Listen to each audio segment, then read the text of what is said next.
This podcast is brought to you by Neuro Creative Studio, the #1 provider of one-to-one applied neuroscience coaching and development programs, designed to enhance your creativity and effectiveness. Find out more at neurocreative.studio. You're listening to the Ambition Incubator podcast, and I'm your host, Deirdre Morrison. My thing is helping people understand how our brains work so that we can be better and do better in any area of life that's important to us. So as well as bite-sized brain science, I'll be bringing you interviews and advice from experts and guests who specialise in working with entrepreneurs and leaders to help them explore potential, possibilities and ways to be more effective. And the best bit? We can start right now.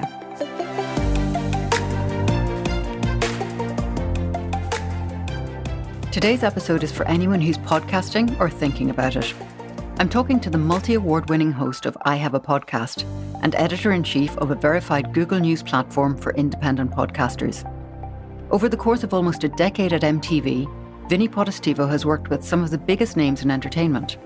But rather than work through that extensive list, we talk about why he sees podcasting as such a valuable asset for businesses and some of the strategies this Emmy Award-winning media advisor uses to help clients leverage their media and content and make more impact. Vinnie, I would love to ask you something. You mentioned earlier about podcasts being something that fractures an economy, which I think is a great term. And I think, we need to get into this idea of what it is and why it is that people would move outside of what they see as maybe their comfort zone or their zone of expertise to launch a podcast. Why would anyone do that? Oh, yeah, right. Well, what a great question. And I think so much of it has to do with the timing of where we're at now. So let me answer that from a business perspective. The answer and why your accountant tells you you should have a podcast is because it's actually intellectual property that you own out of the gate. And there aren't many forms of creative media, at least, especially in the U.S., by the way. When you sell a TV show in the U.S., the network owns it. And in other territories around the world, other countries, that assignment is different. In fact, it's actually illegal for the network to own 100% of your content. But that's a good old American dream here. And the value of intellectual property, we just saw it skyrocket with the whole NFT conversation. Mm-hmm. We can begin to understand intellectual property, the right for us to come up creatively with something that we can execute because of our phones, our desktops, because of technology. Mm-hmm. And out of the gate, it's something that one is a shareable piece of communication. So like now, not only are we relying on maybe our reputation to be what people talk about, but maybe we can give them a podcast episode, a title, an energy, a graphic that explains, that further details, that underlines the value that you bring in that special field. And I think that the neatest thing about podcasting is the timing. Yeah, there is a couple of professional podcasters who've been doing it for, 10, 15 years, and that is what they do. But majority of us, even me included, are coming from podcasting from a completely different career field. I happen to be coming from TV media, which broadcast couldn't be further from podcasting, by the way. The rules are different. I know too much. You know what I mean? I've been through too much. And I think that's why I'm called to make my podcast, to help people, understand and experience what I went through creatively, so that you don't have to spend millions of dollars or thousands of dollars or even a single dollar doing something that, you might not be able to afford. Well, as you mentioned, the kind of big media there, I learned something really interesting recently. And this just goes to show the little bubble that I operate in here with this podcast, because I had absolutely no idea how involved the mainstream media were in podcasting. And here, at least in the UK and Ireland, podcasting does seem to be a new extension to more traditional broadcasters like the BBC or RTE or independent media and so on. So what I was seeing was that an awful lot of the podcasts that were being mentioned at this event actually were, it was as though the limited space for creativity in the traditional media that we'd had before, which created a very competitive environment in the media, it was now massively and infinitely extended, and there was room for everybody to bring that creativity in their own preferred form or their own preferred style. And it was actually really beautiful. Yeah. I've seen a rise in familiar brand names in what I used to think were the good old fashioned podcast awards, just us potties, just us podcasters hanging out, the geeks of audio, who are we? Just super communicators. But then I see Disney and Verizon and Paramount, like you're saying, these big players. Now, look, most broadcast networks are publicly owned companies, right? So there's already an inherent interest for them to perform well on the stock market because there's a multiple group of people who are invested in that. And then it's a weird cycle because it's built on advertising, which ultimately means that we have to purchase in between, shows, so to speak. Podcasting has the ability.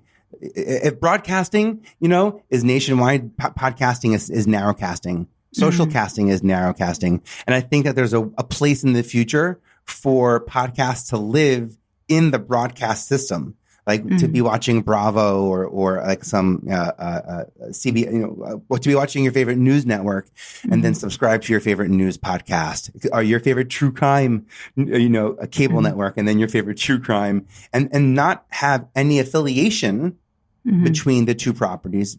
I think that's what it's going to take for television to survive as a tool, is to continue doing what it does best. It's a hub. It's a video hub and an audio hub, and television. And I love this word fracture. I'll use it a couple of times. Television fractures demographics in a wonderful way. And I love that about MTV for some reason in the beginning where you could have a television on and not be in the room. And if it was MTV, you kind of knew what was on TV. You didn't need to be in the room to know what was actually happening on television. And to be really honest, I think a lot of podcasters, especially long form podcasts where it's 2 or 3 static cameras, not too much B-roll, nothing, just I'm talking about good old fashioned locked video podcast, like you see on long form programming, Spotify, YouTube, that's meant for television. That's congregation. People don't have to be in the television room to be understanding what's happening, in the podcast. But when they do, they have a moment to come together. Yeah. And there's just freedom. It's just a lot of freedom. And you own it. Again, I get a kick out of it, I think this actually is what we'll come back to again and again in this conversation, at least. This idea of creating that intellectual property, which then becomes a resource for your business. And that really is the advantage for a lot of independent podcasters who want to tell their business story, demonstrate their business skills, connect with potential clients even perhaps. So what is it that, if I've missed anything there, or, if there's anything more subtle about those kind of headline things, what is it that you would say people should be looking at and thinking about when they start that podcast? What makes them different? Differentiation. To be honest, sometimes being different allows you to be more impactful to a leading voice. Like maybe sometimes I'll look at a market as a podcaster, I thought, how am I going to come in as a podcaster and make an impact? What I didn't want to do is sort of struggle episode or even jump episode to episode, meeting awesome creators and finding out they're fantastic because other people were doing that already. I thought, hey, I had a pretty unique journey. What if I just stick to like the same 10, 15 people that I've been creating with forever that, names like Mandy Moore, names that people, around the world might understand or connect with, and just focus back on that. Cause that would be a really unique journey that I can explain, not in generalities. Cause oftentimes in 60 minutes, 45 minutes, we barely have time to, really scratch the surface. But here I could do more than scratch the surface. No pleasantries. We're just friends talking about what did we do? And then you got the phone call and then remember that. And then remember the facts, remember having to wait at the hotel. And it's just this idea of process. And instead of having to understand everyone's process, what I try to do in my podcast is go back and relive mine. it's very therapeutic in nature, for sure. Cheaper than counseling. Yeah, absolutely. Yeah, and I'm a creator. I make content, so it helps. Exactly. And obviously there's a long background there and a lot of experience. And I mean, you now seem to be at a new page, but you were at, I guess, the first page with MTV as well. So what are the transferable skills, if you like, that you picked up and brought with you and are now helping to deploy in podcasting? Meeting people that you don't know. Like I got my break at MTV. I was organized. I knew databases. I knew spreadsheets. I knew how to connect with people and stay in touch with them and be responsible for communicating with them. Every single piece of that is what I think helps me do what I do at the speed of what I do, because I'm innately doing those. Those are like skill sets that are built into my rapport, which is really nice. It took a long time to get there. I'm not going to lie, but I saw the results. I know how hard it is sometimes to show up and not have an answer, but sometimes all people want from me is access, not answers. Not allowing my success to hinge so much on a single show or moment or decision that I may or may not have even truly, honestly, been a part of. But I give that part up to the collaboration. I trust in the people that I work with implicitly. I don't question their goals after I've decided to already work with them. Like I create boundaries. And there's sort of like this like atmospheric space where we hang out for a little bit, and then when you're finally in my atmosphere and space, I've let you in, and you have full reign and full access, and with that comes all my resources become your resources, and we create something that hasn't been created before.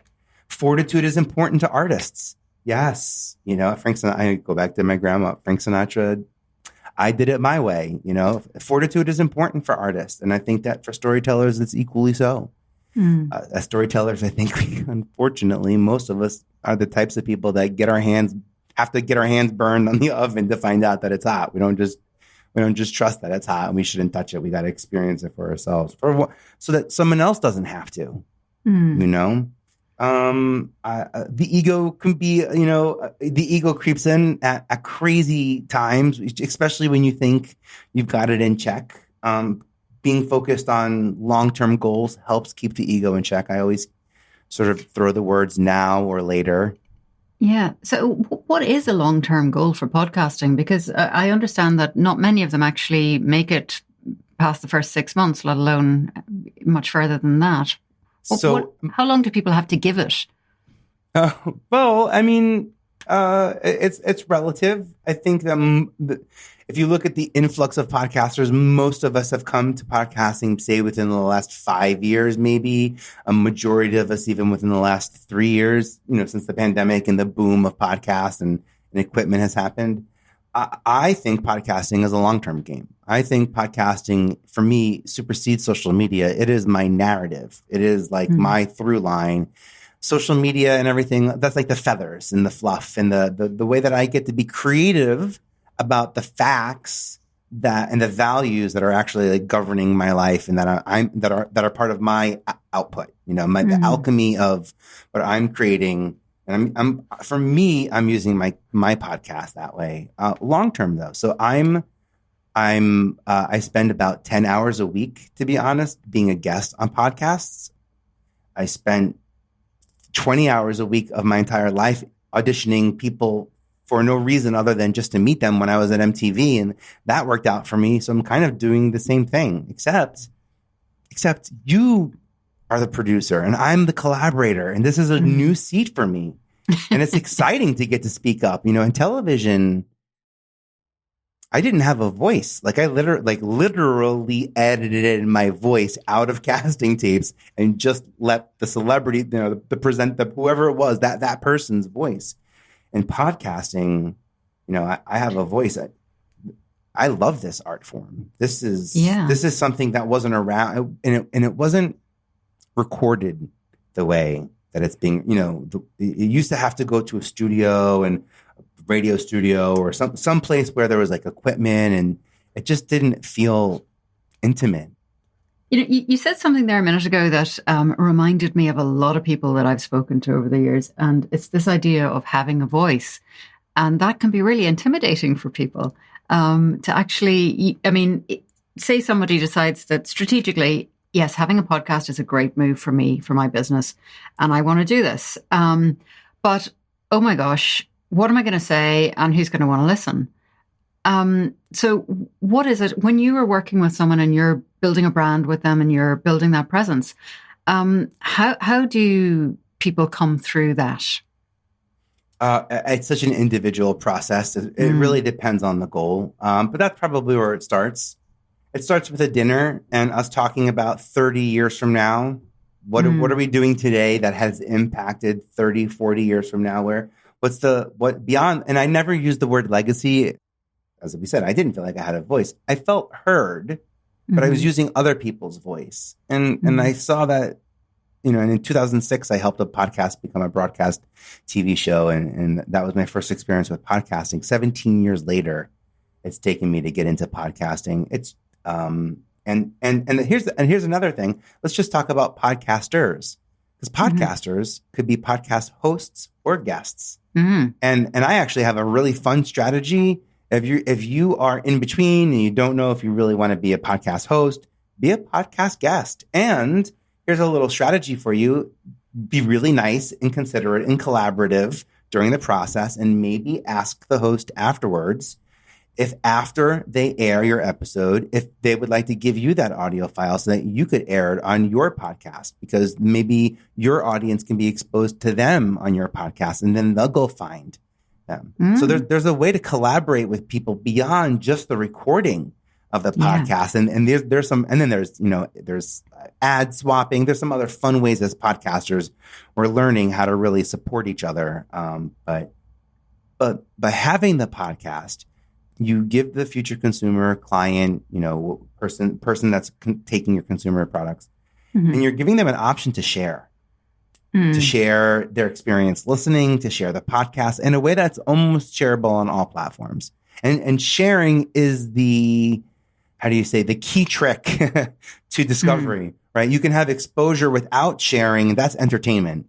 But exposure with sharing is discovery. And that's where you're able to start converting eyeballs into audiences and ultimately audiences into communities, and sharing is what enables that. Sharing stories, sharing merch, sharing interests, sharing content, sharing contacts, networking, sharing. Like that's the ultimate sharing, Yeah. Yeah. So that's the power of podcasting right now. Yeah, absolutely. I totally agree. And I mean, this is a conversation that I have with people quite regularly, is about the networking aspect of podcasting, which I don't think people really take into account how strong it is as a networking tool. When you start, you might be thinking, right, okay, I need to have content for people to consume if they want to find out about me or my business. I need to have, again, that expertise demonstrated or whatever it is.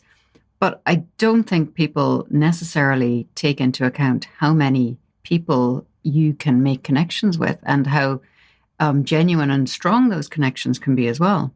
Yeah, and it's a great form of social proof. How many times have you purchased something on social media? How many times have you followed a new account on social media because you saw one of your friends was following them? How many times, did you purchase something because you saw a familiar person purchase it?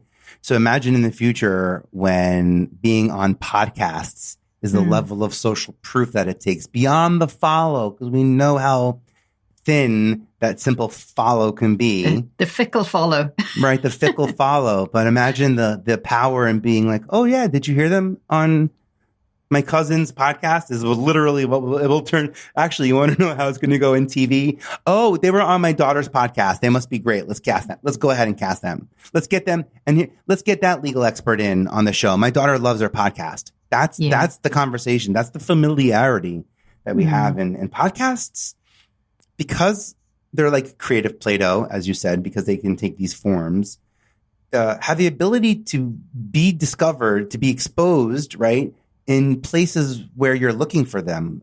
There are blog aggregators that you might go to. There's a website called Q, and you go to Q. It's a free account, and you say, I basically want to read blogs about podcast marketing. And what it does is it gives you 10 recent blogs about podcast marketing. And then after I'm done reading it, I might even share that to LinkedIn or Facebook, Instagram, LinkedIn, whatever. What I like doing is getting blogs into that aggregator so that I can help you get discovered. I can help your episode get discovered. I can help your content and the message get discovered without the vanity of your artwork and your guest name and, all the other things that we spend so much, the music, all the things we spend so much time working on to make that podcast great. And here, all I'm doing is taking your audio, turning it into a blog, which most of us do anyway, and putting it in an aggregator where people who say, I only have limited time, show me quickly blogs about this topic. And being discovered in a place where you're wanted, that's half gold the trick. Dust. Yeah, that's people want the story, right? I found the video host for MTV at the NSYNC concert. I tapped them on they want the discovery story. Our ego as audience wants that ego. Be aware of the psychology, building an audience and letting the audience discover you. My mom thinks she found Michael Bublé. She feels like she invented him, not even discovered, but invented him. Vincent, I saw him on the Christmas special and I told all my friends and I bought everybody the Christmas album for Christmas. And so she bought his album and shared it, and she shared her experience, and she's part of it now. But they were the perfect pieces to be discovered, and that matters. That helps with discovery. It really does. So I guess we all have the opportunity to be our own Bublés. Well, that being said, we now have a choice to pick and choose where and how and when we want to be discovered. We can really double down on words and stay narrow and niche and stay keenly focused until time changes. Because I think, if anything, we've realized that this industry this world is getting bigger. The media industry is getting even bigger than the world is getting bigger, and time is flying. So I think we've all seen so much growth in media that the power in creative communication, lies in how you make people feel consistently, not just like the words that, pop up. And I think that's the power of podcasting right now. Where would you send people to draw inspiration from? Yeah.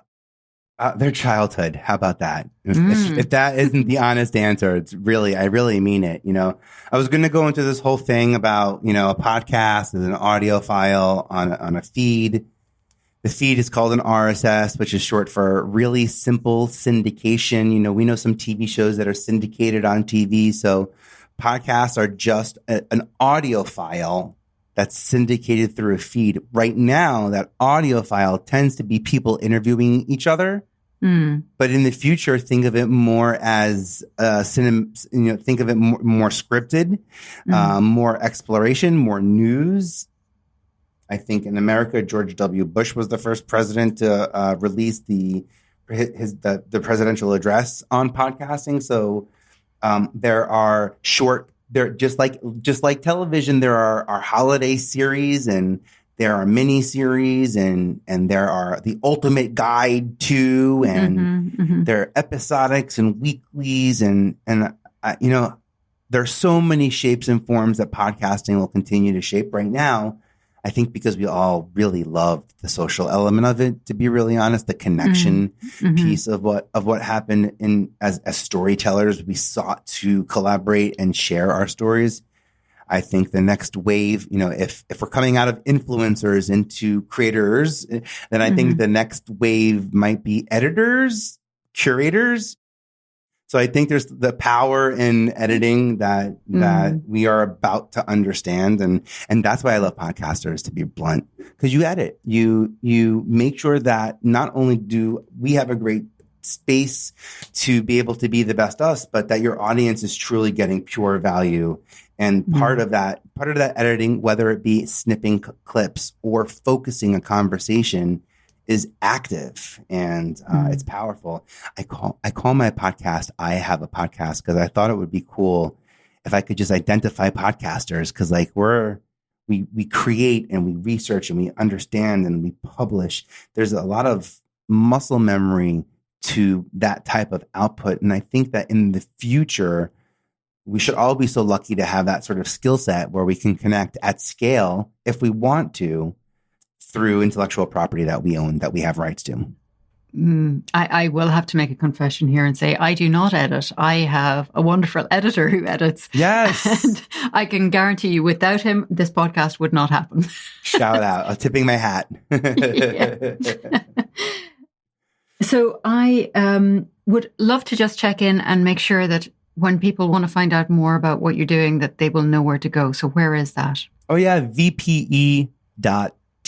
So 5 letters, VPE, Victor Paul Edward, .TV. And that's where I have a list of over 100 awards worthy of winning, creator platforms that pay out, how to get your podcast on IMDb and get and give credit so that Google recognizes all the moves you're making. It's all that there. That sounds amazing. I meant to ask you about that, actually. We'll maybe do that at the other side of this. So, Vinnie, it has been absolutely fantastic. Thank you so much for sharing so much with us in such a short space of time. And look forward to speaking to you again. Thank you. Yes, again.